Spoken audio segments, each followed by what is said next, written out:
God's plan of salvation to the Jewish people, who were in exile under the cruelty of Pharaohs in Egypt. At that time, the Israelites multiplied greatly in numbers as they built towns and cities throughout Egypt. So Pharaoh ordered the midwives to kill male children and let the girls live. They were to do as they were ordered, but some midwives feared God and did not do as the king of Egypt said. The Hebrew midwives were so much determined to save their male babies, and they risked their lives for doing the opposite from what Pharaoh was intended. Moses was the survivor of a historic massacre in the land of Egypt. God in his power was able to spare his life from death and was raised in the king's palace later on.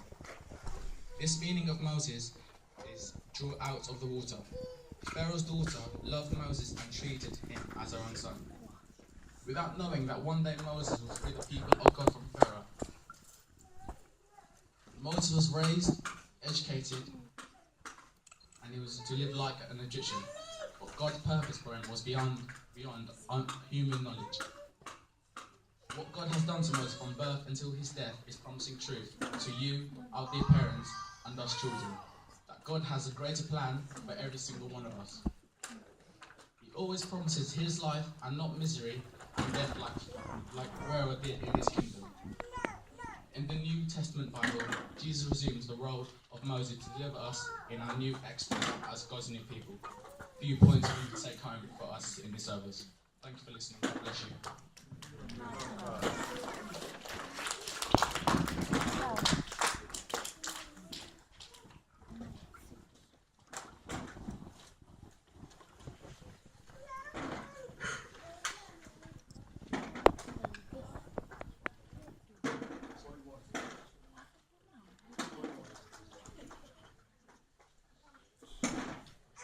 Point 1. Exodus shows the power of God's love there. Moses was raised by a Hebrew woman, who was his real mother. He was cared for and groomed like a noble child in the palace of Pharaoh. She taught him the God of his fathers and also to have a personal relationship with him. Moses learns the faith, the Egyptian culture, the ways of life, and also the prejudice and hostility that had been inflicted upon his people. His mother taught him everything Hebrew in order to be a real Jew, by heart and life. Proverbs chapter 22, verse 6. Teach children how they should live, and they will remember it all their lives. Now, as we look around the world, many children are suffering and become victims of social ills, like broken families, war, human trafficking, homeless, and many more. We should have the right to live a happy life and raise up in a happy family. To you, our parents, please, don't let us down because we want to live and become better people that honor God. A better child will make a better community. A better community will make a better nation. A better nation will make a peaceful and better world for mankind and all creation to live in. So moms and dads, we vow today to stand with you so we can make our family to be in a place where God can be served. A family that is full of love, understanding, support, and encouragement in times of loneliness and uncertainty. Will produce strong and determined children. We are just simple children, like Moses, but through the love and care of God that is at work in our hearts, can fulfill God's divine plan in our families.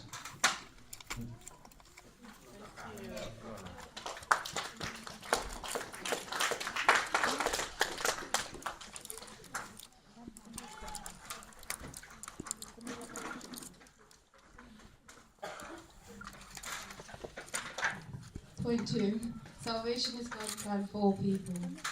We learn that God desired to save the Jews from Pharaoh by raising a child who became the great deliverer for God's people. In all types of Egyptian lifestyles we can think of, things that are still holding us back from experiencing freedom and happiness is something we need to get rid of if we really want to become free people. Jesus said, "If you know the truth, you will be free indeed." We can have all the material wealth, money, positions and power, but all these things will be nothing without Jesus Christ. He is the way, the truth and the life. He is also the giver of salvation to those who are in bondage of sins and the world. Please do not waste the opportunity to see life in a new way, Jesus' way. His way is the best for you, for me, and the whole world. Today, the world is not safe anymore. It is full of hatred and injustice, war and poverty. My dear parents and friends, God is alive because He desires the best for us all. He is our protector, our guiding angel in times of need.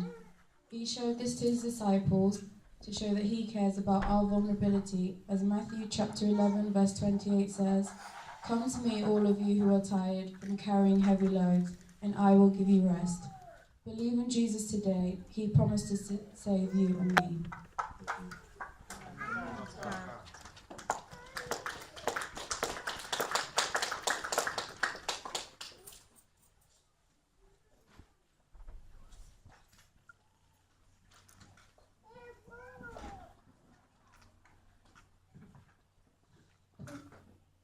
Point 3. Jesus is the way to purposeful life.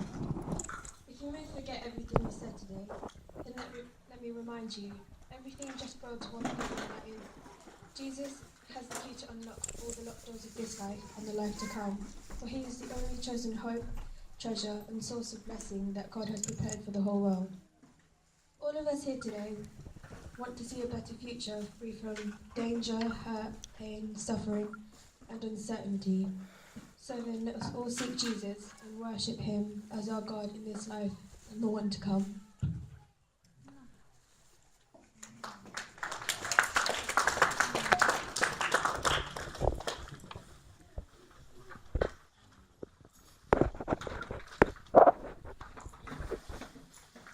Conclusion. Moses was a hope for the oppressed Jewish community in Egypt.